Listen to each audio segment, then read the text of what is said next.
Excellente soirée à toutes et à tous et bienvenue à ces bulletins d'information. À la présentation, Patrick Nilidande, tout de suite, l'essentiel de l'actualité.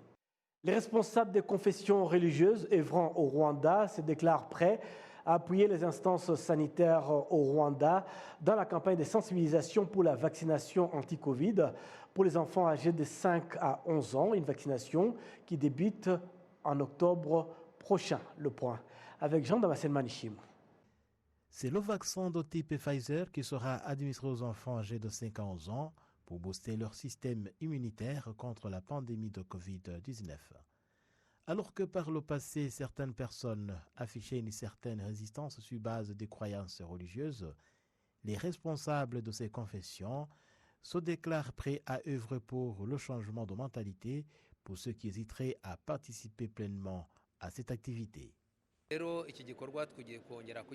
Nous allons nous mobiliser et faire une sensibilisation comme nous l'avons fait dernièrement pour la vaccination des adultes.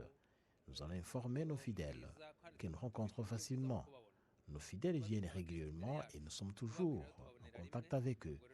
Ainsi, nous leur parlerons de cette activité qui cadre avec les programmes habituels, car normalement les enfants reçoivent des vaccins. Il n'y a rien d'extraordinaire. Et il serait dommage qu'il y ait des gens qui ne comprennent pas ainsi. Nous leur donnerons des explications et ils nous comprendront. Le secrétaire d'État au ministère de la Santé plaide pour la bonne marche de cette campagne de vaccination qui est d'une grande importance pour la santé du pays en général.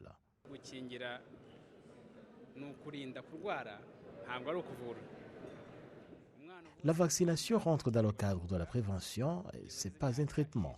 Au Rwanda, les enfants sont vaccinés dès la naissance. À moins de 2 ans, nous avons 14 vaccins au total. Nous les administrons aux enfants dans l'objectif de leur doter d'une immunité qui leur permette de lutter efficacement contre d'éventuelles pandémies, des virus et des bactéries si fréquents. Tous les Rwandais à 100% se retrouvent dans des religions. Le Rwanda est donc un pays croyant, ce qui revient à dire que la parole d'un religieux est toujours entendue de partout. Nous avons réalisé qu'en travaillant de concert, nous atteignons un grand nombre de gens de façon très facile. Nous attendons de cette mobilisation qui doit les faire comprendre que c'est un programme national, bénéfique pour la vie des parents, des enfants et du pays en général. Il est prévu que plus de 2 millions d'enfants seront vaccinés sur 3 000 écoles qui serviront de centres de vaccination. Actuellement, plus de 9 millions de personnes ont déjà reçu la première dose de vaccin anti-Covid, plus de 8 millions la deuxième, alors que 100 millions ont reçu la dose de rappel. Les habitants de Nyamasheke estiment inconcevable que le marché des Rugali, en district de Nyamasheke, d'envergure transnationale, ne soit opérationnel qu'une fois par semaine. Le district indique avoir trouvé des investisseurs qui vont l'aider à les rendre actifs plus d'une fois, comme c'est le cas aujourd'hui. Kassim Souf pour plus de détails. Le marché transnational de Rugari est le seul de grande envergure où se fait le commerce du bétail dans le district de Nyamasheke. Les acteurs de ce point de vente indiquent que le fait qu'il est actif une seule fois par semaine, cela ne correspond pas à sa juste valeur et ceux qui vendent des produits alimentaires déplorent cette situation qui fait qu'ils subissent des pertes si leurs produits ne sont pas tous écoulés. Cette préoccupation concerne également des citoyens congolais qui viennent s'approvisionner au marché transnational de Rugari qui disent que celui qui rate le jour du marché, il lui faut attendre une autre fois, situation qui arrive souvent suite au manque de pirogues pour le transport lacustre. Les acteurs de ce marché souhaitent qu'il soit actif plus d'une fois et ceux qui viennent du Congo proposent que le marché soit opérationnel tous les jours parce qu'ils ont toujours besoin de faire des courses.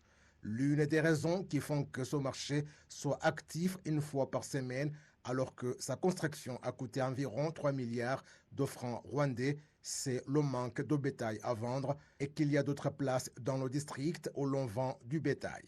Les recettes fiscales que gagne le district de Nyamasheke grâce au marché de Rugari sont environ 14 millions de francs rwandais chaque mois alors qu'il n'est actif qu'une fois par semaine. Plus de jours d'activité de ce marché seraient bénéfiques pour le district comme l'avait recommandé le ministre de l'administration locale et son homologue du commerce et de l'industrie lors de leur récente visite dans ce district. Certains membres des coopératives d'épargne et de crédit au niveau des secteurs Mourengue Sako indiquent que s'ils parviennent à bénéficier de la technologie qui leur permet d'effectuer des retraits des fonds partout où ils sont, ils pourraient ainsi se servir du temps récupéré pour effectuer d'autres activités de développement. Le ministère des Finances et de la Planification économique rassure en train de mettre tout en œuvre pour que cette technologie soit mise en place. Le point avec Kassim Youssouf. Nkurunziza Samuel est membre de la coopérative Umurenge Sako de Rusororo dans le district de Gasabo. Il indique que même s'il n'est pas un membre de longue date, cette coopérative lui a permis d'épargner l'argent qu'il gagne quotidiennement. Travailler avec la coopérative Sako nous permet de faire de l'épargne. Il y a 2 ans que le projet de consolidation du système informatique de toutes les Sako du pays a été lancé. Au départ, les informations relatives aux clients des coopératives Sako dans la ville de Kigali ont été technologiquement harmonisées.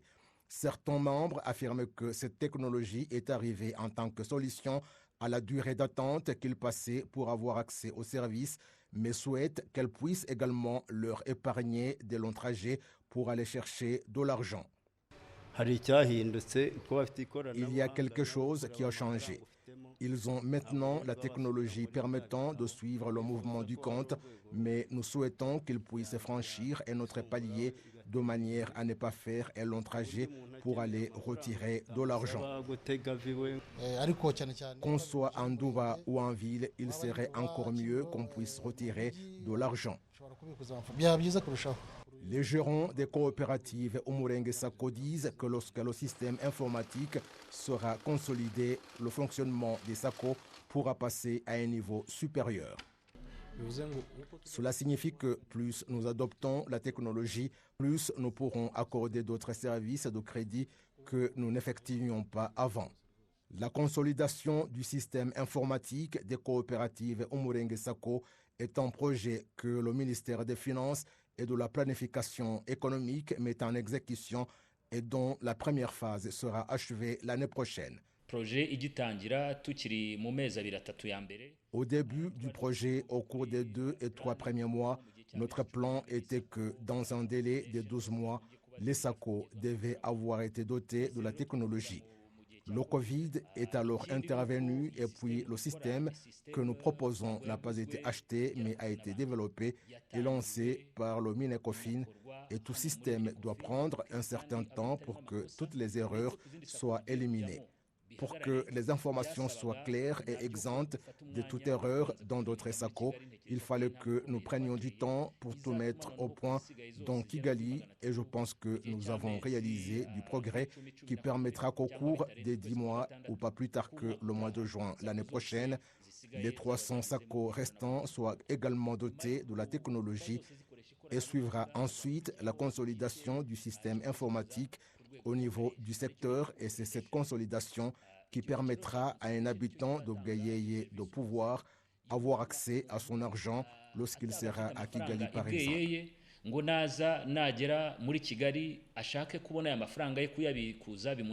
L'on compte au Rwanda 416 Umurenge Sako et 35 dans la ville de Kigali et 1 dans le district de Rubavu sont dotés d'un système informatique. La phase suivante va concerner 32 coopératives Sako des districts de Gichumbi et de Rubavu. Il est prévu que lorsque la technologie sera harmonisée, chaque district aura une seule coopérative Umurenge Sako et les autres seront des... Voilà, mesdames et messieurs, nous arrivons donc au terme de ces bulletins d'information. Nous vous remercions de votre aimable attention et vous fixons rendez-vous dans nos prochaines éditions. Excellente suite de programmes sur la télévision rwandaise.